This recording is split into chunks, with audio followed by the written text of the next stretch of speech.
আসসালামু আলাইকুম। প্রিয় বন্ধুরা, প্রকৃতি যে কতটা সুন্দর হতে পারে সেটা নিজ চোখে না দেখলে কখনোই বিশ্বাস করবেন না। এই যে দেখুন, মালদ্বীপ যে নীলা পানির দেশ বলা হয়, দেখেন সমুদ্রের পানির কালার গুলো এইখানটাতে এক কালার এবং মাঝখানের দিকেটাতে আরেকটা কালার।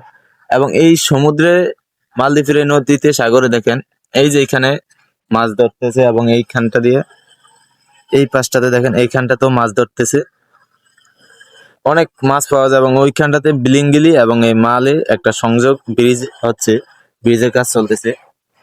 খুবই সুন্দর একটা ওয়েদার, বাট প্রচুর গরমের কারণে, রোদের তাপমাত্রাটা অনেক বেশির কারণে মানে ঘুরে কোনো মজাই পাওয়া যায় না, আনন্দটা পাওয়া যায় না। এখানে দেখেন বিশাল বড় বড় জাহাজ, শিপ, কন্টেনার ভর্তি শিপ গুলো আসে এই দেশে। এখানে কয়েকটা আছে এবং এই যে দিকটাতে এবং এইখানটা দিয়ে ভিতরটার দিকটাতে হচ্ছে বন্দর, ওই বন্দরে আরো আছে। এই সবুজ শ্যামল প্রকৃতি না থাকলে কি হয়েছে, এখানে রঙিন পানি আছে, সুন্দর একটা ওয়েদার। এখানে ভিতরে যত জুম করা যায় ভিতরে স্পষ্ট দেখা যায় শিপ আর শিপ।